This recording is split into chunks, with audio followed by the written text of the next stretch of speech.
If you can sing and you can play guitar and you can do them at the same time, then you're going to want to pay attention to these 5 types of gigs you can book as a solo guitarist. Stick around for number 5 because that one's going to pay the most. But all of these gigs are going to get you out playing, and the more you get out there, the more opportunities you'll find. You got more?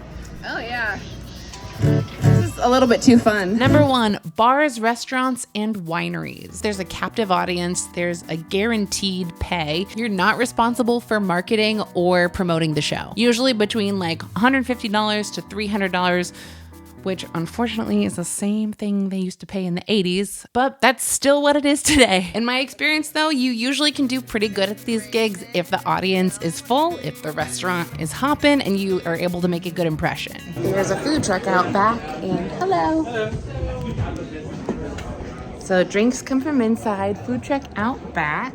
Quirky little venue. And it's great if you can mix in some of your original music, and that helps the audience feel a lot more connected to you. Gig number 2, farmers markets. I've done a couple farmers markets. One of them paid nothing, and then the other one paid pretty well. I want to say it was like $200. But in general, you should be relying on tips for farmers markets. Your best bet is to know a vast array of song styles.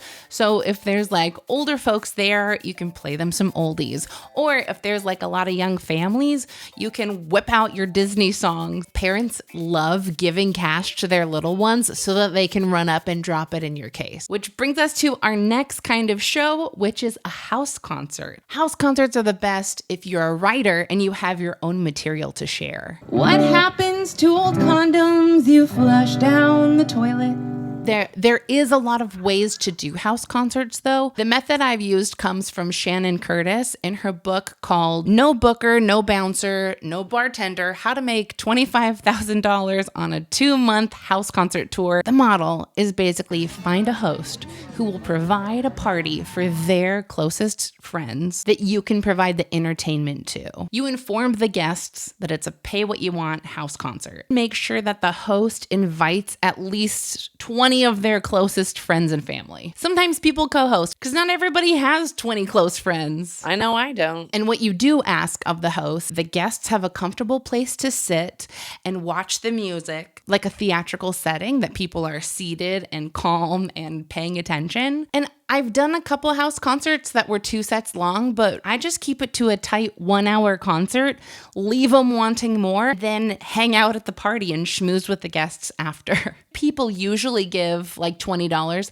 Sometimes the host says like suggested donation, and at the end you sell merch. So yeah, at least 20 people, but the more people you bring, usually the more money you make. So, oh, and you must bring your own sound system. I've seen house concerts where people do them without any sort of sound amplification at all, but I think it's a lot better and vibier if you have a little sound support. Lay it on the ground. It's for live gigs. There are so many great options for bringing a small PA, and I've even demoed a few of them on this channel. House concerts are really one of my favorite ways to present original music. It's just so intimate. Intimate, that's what it is. Leave me comments if you have more questions about house concerts. Number 4 is corporate events and weddings. Base pay for a musician at a private event is anywhere from $300 to $500 for a Friday or Saturday, and depending on the city you live in. And at private events, it's a great way to sell add-ons. You can add on the sound system. You can add on travel expenses. You can charge extra for being on call for announcements and MC duties. You provide them a microphone for doing announcements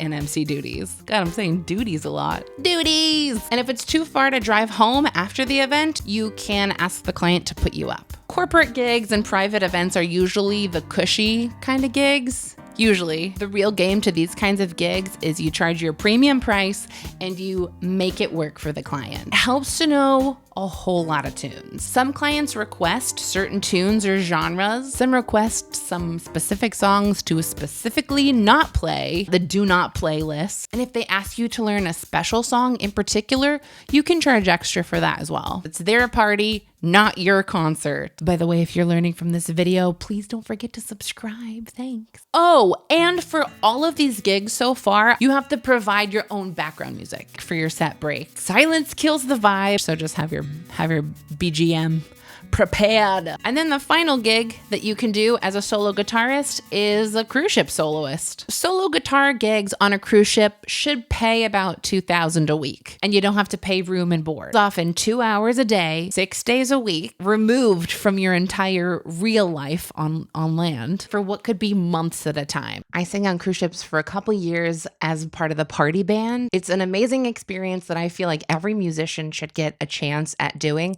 But the one caveat is you're really removed from regular society. I think they have better internet nowadays for the musicians, but be ready to not have direct access to the internet at all times like you do on land. Sometimes it is another challenge to then reacclimate to land life. But that being said, I really cherish my cruise ship experience and I think you should do it. The shortest guitar soloist contracts I've heard of is Virgin Voyages. Their contracts are like 4 weeks long, but that honestly is really short. A lot of other cruise lines will ask you to be out for like 5 or 6 months. And you should know at least a couple hundred songs. God, the more songs you can know, the better. But you're going to be doing mostly covers. Classic rock, pop, Motown, disco, current and contemporary stuff. All the top 40s you can muster, and be prepared to field the requests. Was this video helpful? Did I miss any very obvious guitar gig? If you have questions about any of these, leave them down below in the comments and maybe I'll do a more specific video to that. And if you want tips on how to book these gigs, check out my video, How to Book Gigs with No Agent or Manager. Thank you so much to my patrons that support this channel, and I've started to do one-on-one lessons with people. So if you'd like to book a live looping lesson, a guitar lesson, singing lesson, feedback on your original music, or talk business and help find ways for you to turn your music into a career. So book a session with me and I'll try to solve all of your problems for you.